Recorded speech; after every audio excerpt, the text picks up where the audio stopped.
Welcome to the Ephesiology Podcast and our series, Archaeology Meets Missiology, the mission of God in the records of time.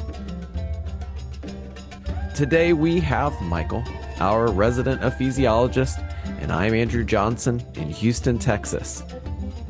Today we have the distinct privilege to be joined by Dr. Mark Fairchild. Dr. Fairchild is a retired professor from Huntington University, and he had a focus in biblical archaeological research in Asia Minor. So what does that look like? Well, since joining the faculty at HU, Dr. Fairchild has made numerous academic contributions to biblical research, including his book, The Underwater Basilica of Nicaea, Archaeology in the Birthplace of Christian Theology. That came out this year.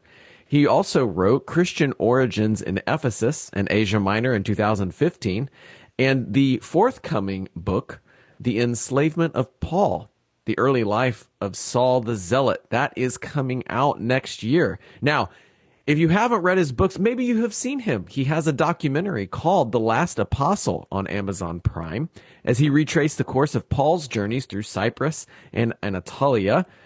He also was a participant in a series on PBS, Secrets of the Dead, Season 20, Episode 5, The Sunken Basilica. I know you have that as a listener. You have that season memorized, that series memorized. So I hope that you understand how important it is for us to be joined by Dr. Fairchild. So Mark, welcome to the podcast.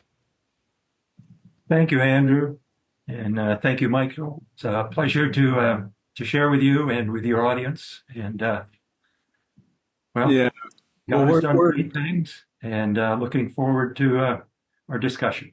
Yeah, we are too, Mark, and I'm grateful for you to join us. You know, I first came across you, I think, watching that documentary, The First Apostle, and what struck me, and I would love to hear some of your story in your archaeological journeys, but what struck me was that here is a guy that's trekking around places where nobody probably has trekked in 1,000 or more years, looking for these incredible discoveries of the presence of Judaism and Christianity in the back hills of Anatolia. So you are like the true Christian Indiana Jones, if there ever were one. Well, don't get me started. I ramble, but I have been going to Turkey for more than 25 years. A lot of people don't realize how important Turkey is biblically. This is what I call the cradle of Christianity. Even though Christianity began in Israel, we can call that the birthplace of Christianity. It was soon pushed out of Israel, and it found its primary home in what is today Turkey, ancient Anatolia. It's where approximately 2/3 of the New Testament was written, either from or to churches in Turkey. All 7 churches in the book of Revelation are in Turkey. All 7 ecumenical councils, one of which we're going to be talking about here, the Council of Nicaea, took place in Turkey. I could go on and on and on, but Turkey's a fascinating place. And what has really attracted me to Turkey is the fact that 20, 30 years ago, not much research was actually taking place in Turkey. And I was wondering why. And I think one of the reasons is Turkey itself has never really welcomed Christian scholars and archaeologists, with the exception of the Germans. The Germans had coddled a very close relationship with the Ottomans. And so the Germans were able to get in there early.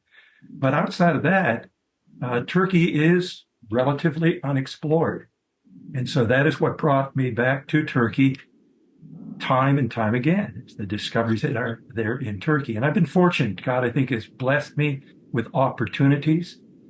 And I've opened myself up to avail myself of those opportunities. So it's been a terrific ride. Yeah. Yeah. So, and it's not finished. I love that. It's not finished. Great. Well, we're going to get into your most recent book, the Underwater Basilica at Nicaea, because I know that has taken a lot of your attention, and that's one of the opportunities that you've been afforded in relationship with a Turkish university.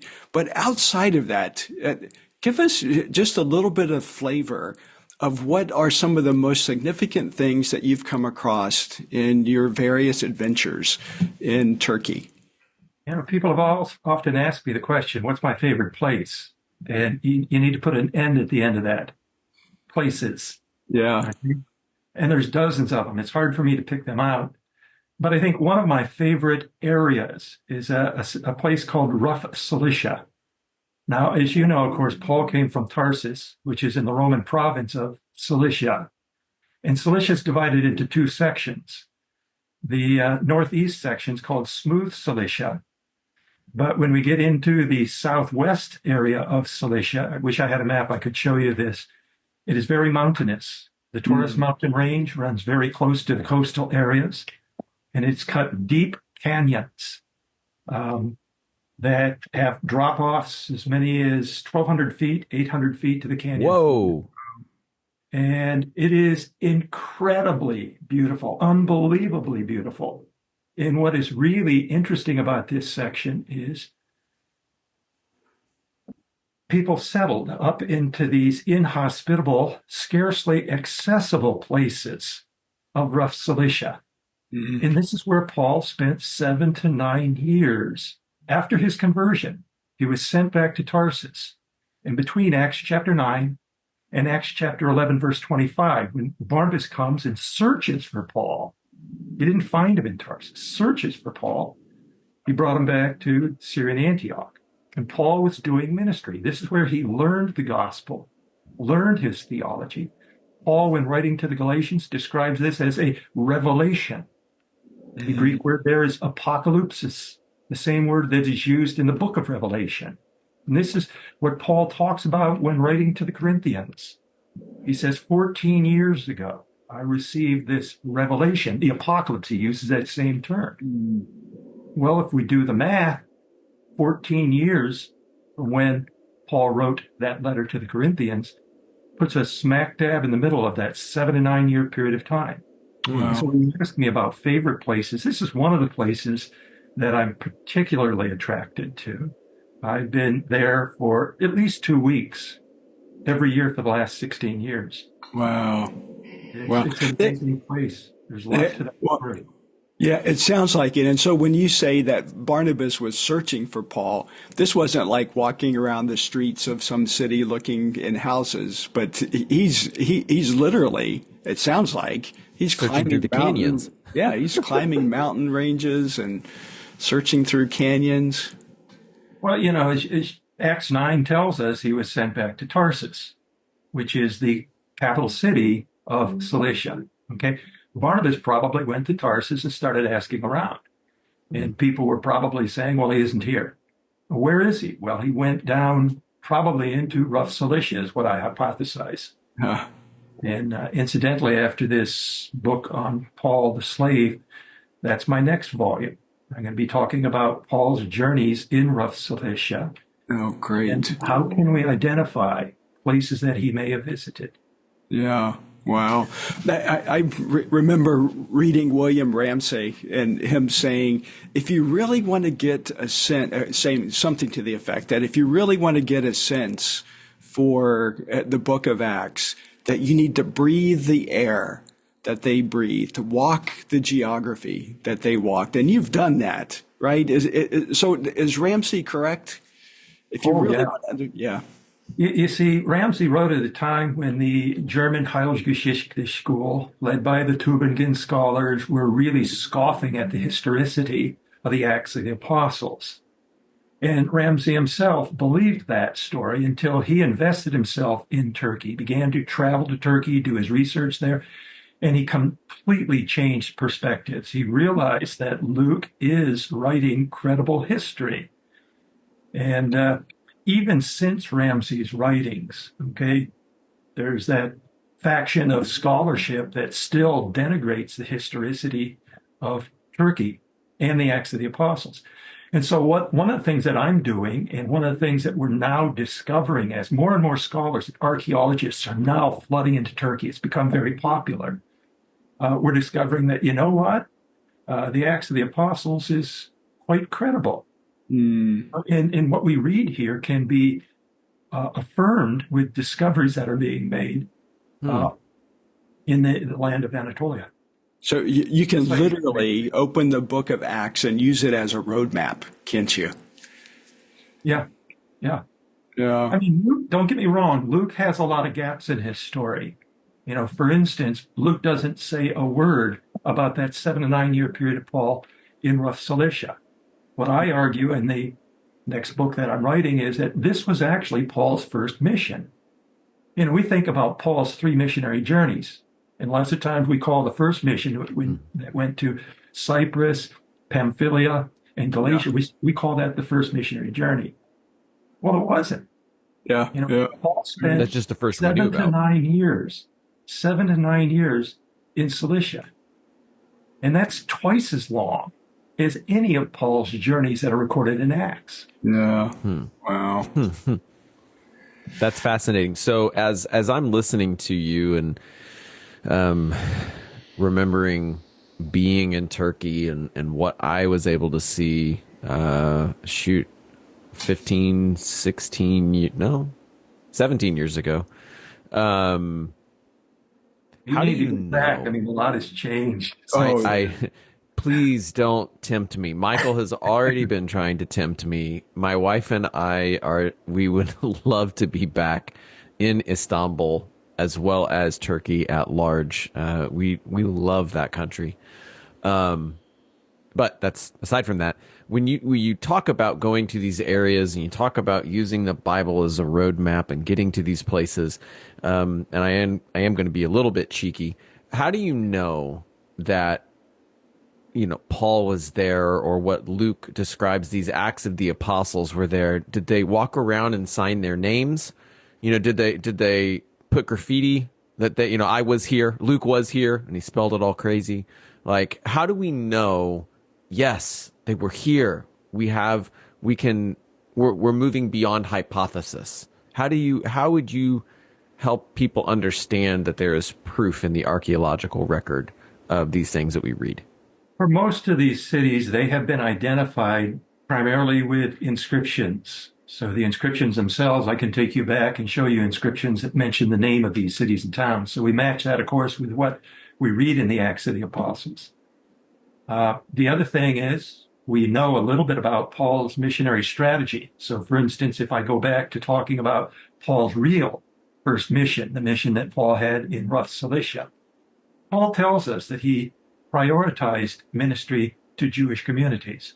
Mm-hmm. Romans chapter 1, what does Paul say? I'm not ashamed of the gospel. It's the power of God for salvation for everyone who believes.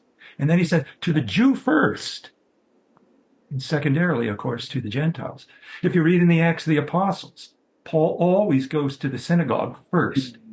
He doesn't go to the agora, where most people would assemble together. Doesn't go to the bathhouse. He goes to the synagogue. Even in Luke, when Luke is in Macedonia, Luke says, as was Paul's custom, he goes to the synagogue.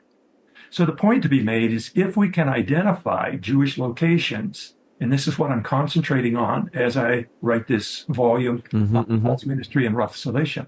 If we can identify places where there was a Jewish presence, I think we can conclude with a high degree of probability that Paul was there. No, so to answer your question, no, Paul didn't autograph stones. Things remains that can be identified. The other factor that I think is very important is in this area of Rough Cilicia, we have some of the earliest Byzantine churches anywhere in the world, including Israel. Okay, the fact that you've got some of the earliest Byzantine churches is, I think, proof of the fact that this is where Christianity found, well, a home that was pushed out of Palestine. Yeah. Wow. Neat. Well, there's so much we can get into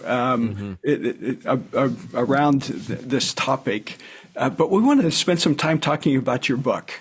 This was fascinating to me. I came across it just a couple months ago. It's just come out recently. and started reading it. I thought, I can't put this down. This is so fascinating to read, not just as a story of early Christianity, but really an adventure of learning and verifying some of our long history. So I know you introduced the book. You talk about, I believe, having received a Fulbright scholarship for this research, and your development of a relationship with an archaeological team there. Tell us about how you got started in the research on this underwater basilica. Well, as I've mentioned, I travel around Turkey every year. I visit many sites, and on one occasion, I went up to Nicaea. And Nicaea is a beautiful ancient city. Even aside from the interest that one might draw from the underwater basilica, it's got a 3-mile wall that is in excellent shape. It's just incredible. It's got gates that date back to victory arches, with the first century victory arches of Vespasian. Mm-hmm. Beautiful theater there. There's a lot to see in the city, but at any rate, I had visited the city, and while there, I met Mustafa Şahin. Mustafa Şahin is the director of excavations at Nicaea. Actually, when we talk about Nicaea, it's the modern city of Iznik. Uh-huh. And we struck up a relationship, and soon after that, he asked if I'd collaborate with him. So I began to work with him. In 2018, we jointly published a preliminary article for the Biblical Archaeology Review and continued with this relationship. And I was selected for a Fulbright scholarship where I could spend more time, had more resources at my fingertips. And Mustafa Şahin has been terrific. I mean, he has really helped and assisted along with the archaeology team. And so that has led to this. Yeah. Yeah. Great. Tell us a little bit. Why Nicaea? Why is that city so important? Well, it's important for a couple of reasons. You know, I describe in the book, an early saint was martyred there. And the structure, the submerged basilica, is actually outside of the city. People don't build churches, don't build basilicas outside of the city. Okay, so first of all, that, asks some question. Why is it that this is built as it is? You'll also discover that there are 36 tombs, 18 of them outside of the basilica, another 18 of them inside of the basilica. But why do you have so many tombs out and around a church? The reason for that is this originated as a martyrion, and that is a church that was constructed at the place of a person's martyrdom. And it commemorates and remembers the sacrifice of this martyr. So it's important for that reason. But probably the reason why it really resonates in the minds of most Christians is because, of course, the Council of Nicaea and the Nicene Creed that was written there. Mm-hmm. Nicaea became very important. There were 7 ecumenical councils, and these were instances where the worldwide church, and of course, when we talk about worldwide back in those days, we're talking about the Mediterranean world. I would say a little smaller than full world, but yeah. Right. But it's the first time that bishops, the leaders, the theologians from across the Mediterranean were brought together to iron out issues. One of the problems, I think, that we have in churches today is because it's become fractured with so many denominations, Orthodox, Catholic, Protestants, and even among those large branches of Christianity, you have, so many different Protestant churches. Yeah. We tend to disagree on minor issues. This was an instance where the unity of the church was important. And Constantine, of course, called together bishops, theologians, leaders of the church to resolve these issues. It's important for that reason. Yeah. It's also important because it marks a point in time where the church emerged from the underground to now operate openly with imperial sanction. The Edict of Milan in 313 AD was a monumental movement within the history of Christianity. Prior to the Edict of Milan, Christianity was persecuted. So for 250 years, Christianity was bitterly persecuted. Now, it was sporadic, but not like unabated persecution, but bitterly persecuted, and many people were martyred. Now, after the Edict of Milan, Christianity became legal. Property that previously had been seized was returned to Christians, and Christianity now operates above ground. Instead of functioning discreetly, now it's open, and it has imperial sanction. So a very important movement. Yeah, great. Well, such a great overview of how important that city was at the time period of the legalization, if you will, of Christianity. But even prior to that, as you mentioned, the martyrarium, and particularly there was one saint there martyred that seems to have caught your attention. Well, Tell us I a bit about him. For catching my attention, really, Mustafa Shaheen believes that the martyr entombed within that church, within the basilica, is a fellow by the name of Neophutos. According to tradition, Neophutos was martyred in 303 BC, shortly, a decade before the Edict of Milan. I wouldn't stake my life on that. I'm not throwing stones. I would say of all the candidates, he's the one that's most plausible. Okay.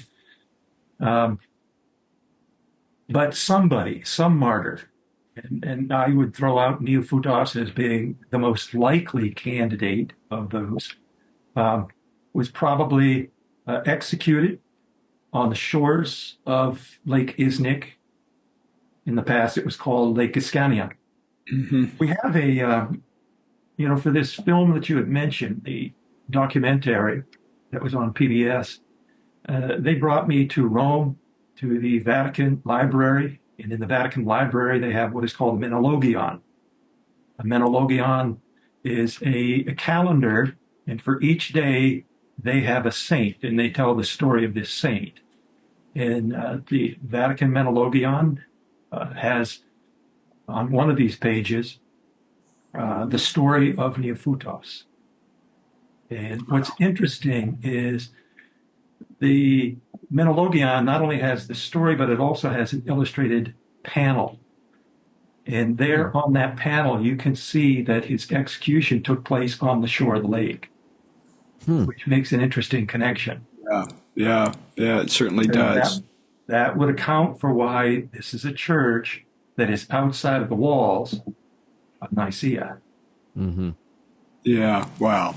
There are 14 other churches that have been discovered, Byzantine churches that have been discovered in Nicaea. All 14 of them are inside of the city. This is the only one outside of the city. And of the 14 other Byzantine churches in Nicaea, none of them date as early as the 4th century. This one dates to the 4th century. Okay. So there's a lot of interesting connections there. Yeah. Oh, absolutely. And so the title of the book is Underwater Basilica. It's underwater. How did that happen? Talk a little bit about that and even the challenges that presents to archaeology. Yeah, I'm not a seismologist, but doing research for this, I've learned a lot about seismology. And I would say you got a minor in it? I wouldn't go that far. Seismologists describe the Anatolian plate, which occupies most of Turkey, as the most active seismic plate on the Earth. So it's very much active. Your readers will be interested. Remember that a year and a half ago, there were 2 earthquakes in eastern Turkey that totally destroyed Antakya, which ancient Antioch, Syrian Antioch. This is where Barnabas and Paul began their missions. And it completely destroyed the city. I've been there twice, actually, since the earthquake. 53,000 Turkish people were killed and the destruction is just unimaginable. So what's happening here is from the south, we have the Arabian plate that's pushing north up against the Anatolian plate. The Anatolian plate can't move further north because you've got the Eurasian plate further to the north. So it's being squeezed on its eastern end and being pushed over to the west. Now we have also the North Anatolian fault line, and that's the fault line that runs right along the southern coast of the Black Sea, the northern part of Turkey. And if you go to the western end of that, it branches into three sections. The middle section runs straight through Nicaea. And it's because of seismic movement that, well, the lake has sunk in the eastern portion of it, thus submerging a church. Of course, as you know, people don't build churches underwater. Right. It's usually a really short Sunday. Yeah. So they found this the basilica underwater. You talk about flying drones, if I remember correctly, over that part of the lake, and seeing what resembled a basilica with an apse, if I remember correctly. Yes, I've got a drone, and part of my research involved flying the drone over the basilica. I got up very early in the morning so that there are few waves, so you get a clear picture. The water is very nice, it's clear, so it's not muddy, and got a lot of really terrific shots of it, so you can see the layout. And that's important also for dating, for instance. And well, that helps a lot for the research in many different ways. Well, the book is fascinating. And so for those interested in archaeology and some of the challenges that it presents, but also some of the helpful evidence that it presents for the reliability of the historical accounts of the early church, this is definitely a book to get. Mark, as we're wrapping up here, tell us why, in your opinion, is archaeology important to early Christianity? Well, to quote other archaeologists, you cannot understand the Old Testament or the New Testament unless you immerse yourself in the culture of the past. Our life today is so utterly different than life 2,000 years ago, 3,000 years ago, that it's hard for us to really put ourselves back into the past and understand what's going on. So archaeology fills in the gap. And even if it's archaeology that is not at a specifically biblical site, that tells us about how people lived back in those days. Naturally, as we read scripture, we assume that those people, well, we don't reckon or take into consideration travel.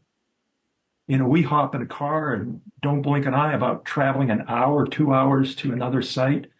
Paul was traveling literally thousands of miles on these missionary journeys. We think about the logistics. Where was he staying? Where was he getting food? And we take those things for granted, that there will always be a place to stay. There will always be food. Well, as Paul tells us on his journeys, he talks about hunger and thirst, exposure that he had to deal with. And so it really is the determination of Paul. It helps us to understand that these were not simple journeys. These were sacrifices that he was making. Why? Because he knew that the gospel message was so important. He was willing to forego a family. He never married. He didn't have children. He did not have a permanent residence. This was his life. And it inspires me to do more also. Now, when I travel Turkey, I'm not, out in the open overnight in cold and exposure. I have food that I buy.